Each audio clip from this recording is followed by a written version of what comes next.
നിങ്ങൾക്ക് എൻ്റെ കണ്ണ് കാണുമ്പോൾ ഇങ്ങനെ തോന്നുന്നുണ്ടാവും, കണ്ണിങ്ങനെ നിറഞ്ഞിരിക്കുന്ന പോലെ തോന്നുന്നുണ്ടാവും. എൻ്റെ കയ്യിൽ ഈ ചില പടങ്ങൾ കാണുന്ന സമയത്ത്, മാസ പടങ്ങൾ കാണുമ്പോൾ അല്ലെങ്കിൽ ചില കൈൻഡ് ഓഫ് ഇങ്ങനെ റൊമാൻറ്റിഫിക്കേഷൻ തരുന്ന പടങ്ങൾ കാണുന്ന സമയത്ത് നമുക്ക് രോമാഞ്ചം വരാന്ന് പറയുന്ന ഒരു കാര്യമുണ്ട്. ഒരു ഫാമിലി പടം കാണിച്ചിട്ട് രോമാഞ്ചം കാണിച്ചു തരാനായിട്ട് പറ്റുമോ നിങ്ങളെ കൊണ്ട്? തരുൺ മൂർത്തി എന്നൊരു പേര് ഞാൻ പറയുകയാണെങ്കിലേ, മലയാള സിനിമയിൽ നമ്മൾ എവിടെയെങ്കിലും സൂക്ഷിച്ചു വെക്കണം. ആ ഒരു മനുഷ്യനെ നമ്മൾ സേഫാക്കി നിർത്തണം. ഇയാളെ മലയാള സിനിമയ്ക്ക് ആവശ്യമാണ്.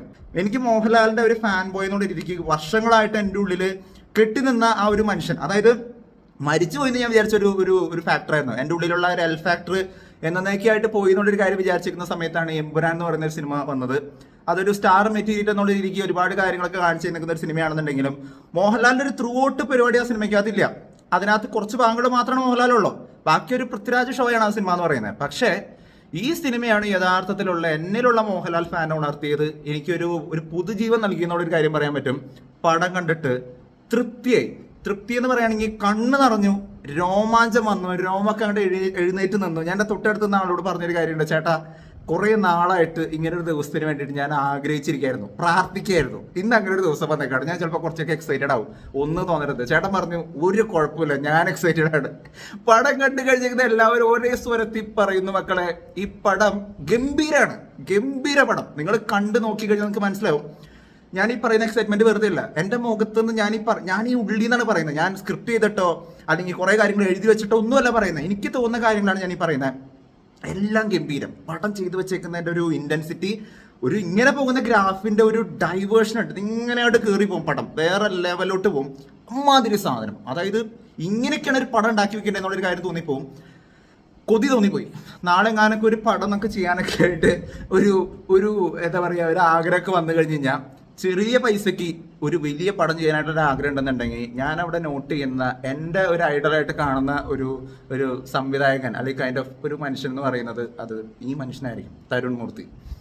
നിങ്ങൾ വേറെ ലെവലാണ്. നിങ്ങളുടെ ഏറ്റവും എനിക്ക് ഇഷ്ടപ്പെട്ട ക്വാളിറ്റി എന്താണെന്നറിയോ? ഞാൻ ഉണ്ടാക്കി വെച്ച എന്തൊരു വലിയ സംഭവമാണെന്നോ ഒരു വലിയ സിനിമയാണെന്നോ നിങ്ങൾ എവിടെയും പറഞ്ഞിട്ടില്ല. നിങ്ങൾ ഈ സിനിമ ഒരു സാധാരണ പടമാണ്, നിങ്ങൾ ഒരു എക്സ്പെക്ടേഷനിലാണ്ട് വന്നത് കണ്ടുനോക്ക് എന്ന് മാത്രമാണ് നിങ്ങൾ റിപ്പീറ്റഡ്ലി പല പോസ്റ്റേഴ്സും പല കഥകളും വന്നേക്കുന്ന സമയത്ത് ഏകദേശം ഇതിനെക്കുറിച്ച് ഒരു ഐഡിയ ഉണ്ടായിരുന്നു. പക്ഷെ നിങ്ങൾ വളരെ സിമ്പിൾ ആയിരുന്നു. എനിക്ക് മനസ്സിലാവാത്ത കാര്യം, നിങ്ങൾ ഇത്രയും വലിയൊരു സാധനം ഉണ്ടാക്കി വെച്ചിട്ട് നിങ്ങൾക്ക് എങ്ങനെ മനുഷ്യൻ ഇത്രയും സിമ്പിളായിട്ട് ഇരിക്കാൻ പറ്റിയെന്നുള്ളൊരു കാര്യമാണ്. നിങ്ങളുടെ സ്ഥാനത്ത് വേറെ ഏതെങ്കിലും ഒരു പ്രമുഖ ഡയറക്ടർ ആണെന്നുണ്ടെങ്കിൽ അയാൾ ഇതിനെക്കുറിച്ച് വാതോരാതെ പറയുന്ന കാര്യം എന്ന് പറയുന്നത് ഞങ്ങൾ കഷ്ടപ്പെട്ടുണ്ടാക്കിയ സിനിമയാണ്, ഞങ്ങളുടെ അധ്വാനാണ്, ഇതെൻ്റെ ലൈഫിലെ ഏറ്റവും വലിയ സിനിമയാണ്, ഇങ്ങനെയൊക്കെ ആയിരിക്കും.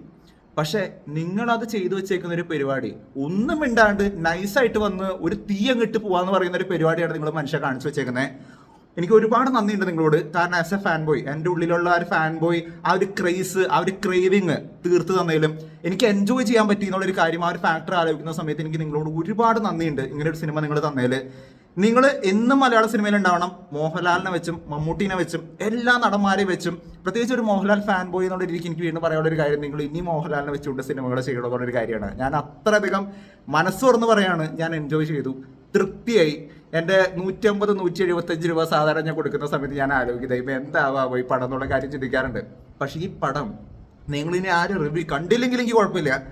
ഞാൻ നിങ്ങളോട് പറയുന്ന കാര്യം, എനിക്ക് ഈ പടം കണ്ടു കഴിഞ്ഞിട്ട് തൃപ്തിയായി. സോ മാക്സിമം നിങ്ങൾ കാണാൻ ശ്രമിക്കുക. ഫാൻ ബോയ്സ് അല്ല, സിനിമേനെ ഇഷ്ടപ്പെടുന്നവരൊക്കെ ഇതിങ്ങനെ നോക്കിയിരിക്കുക. ഏത് പ്രായക്കാരാണ് നിങ്ങളെന്നുണ്ടെങ്കിലും, ഫാമിലി ഓറിയന്റഡ് ആയിട്ട് കാണാൻ ശ്രമിക്കുന്നവർക്കാണെങ്കിലും, മാസ് വേണ്ടവർക്കാണെന്നുണ്ടെങ്കിൽ, ഇമോഷൻ റോളർ കോസ്റ്റർ വേണ്ടവർക്കാണെന്നുണ്ടെങ്കിൽ, എല്ലാം ഉള്ള ഒരു complete package.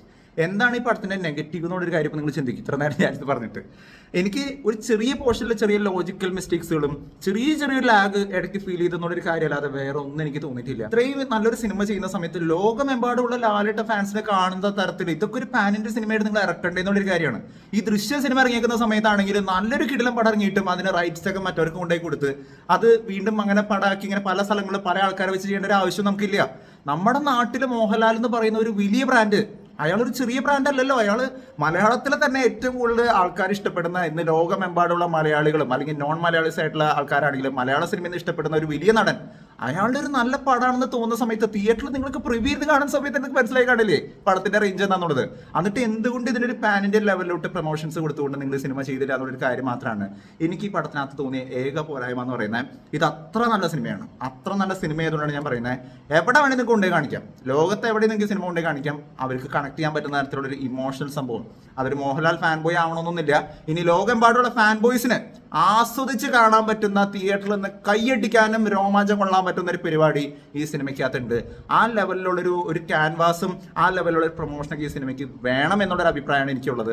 ലോകമെമ്പാടി cinema, Empuraan cinema പോലെ തന്നെ ഒരുപാട് തിയേറ്റർ സ്ക്രീനുകളിൽ ഇറക്കണം എന്നുള്ളൊരു കാര്യമാണ് എനിക്ക് ഒരു അഭിപ്രായമായിട്ട് റിവ്യൂവർ എന്നുള്ള രീതിക്ക് എനിക്ക് പറയാനായിട്ട് തോന്നുന്നത്. ടെക്നിക്കൽ വശങ്ങൾ പറയുകയാണെന്നുണ്ടെങ്കിൽ ഇതിനകത്തൊരു CGI കാണിക്കുന്നുണ്ട്. ഞാൻ പടത്തിന്റെ മെയിൻ കാര്യങ്ങൾ പറയുന്നതിന് മുന്നേ എൻ്റെ ഇമോഷൻസുകൾ പറഞ്ഞു പോയി, അതാണ് ഇത്ര സമയം പോയത്. പിന്നെ ടെക്നിക്കലായിട്ടുള്ള കാര്യങ്ങളൊക്കെ ഗംഭീരമായിരുന്നു. CGI കാര്യങ്ങൾ ചെയ്തേക്കുന്നത്, ഒരു ലാൻഡ് സ്ലൈഡ് കാണിക്കുന്നുണ്ട്, വയനാട് നടക്കുന്ന ഒരു ദുരന്ത കാര്യങ്ങൾ കാണിക്കുന്നുണ്ട്. അതൊക്കെ എടുത്ത് കാണിച്ചിരിക്കുന്നത് വളരെ നന്നായിട്ട് തോന്നി. പടത്തിന്റെ ഫസ്റ്റ് ഹാഫിന്റെ ഒരു ആദ്യ പകുതിയുടെ മുക്കാഭാഗം എന്ന് പറയാം.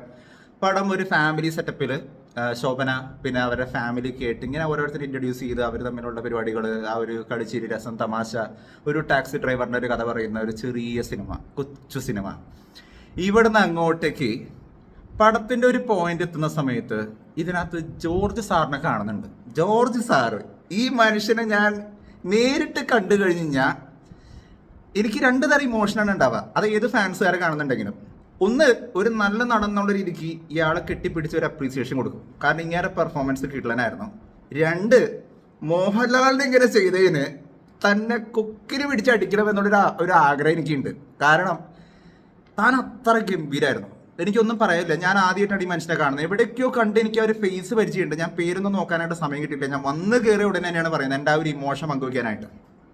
ഇങ്ങേര് വന്നതിന് ശേഷം ആഹാ, എന്ത് ശാന്തസുന്ദരമായിട്ടുള്ള, എന്ത് നല്ല മനുഷ്യൻ എന്നൊക്കെ തോന്നിക്കുന്ന ഒരു മനുഷ്യന്റെ ഒരു ഗ്രാഫ് മോഹൻലാൽ എന്ന ഒരു പഴയ നടനെ എനിക്ക് കാണിച്ചു തന്ന ഒരു സിനിമ.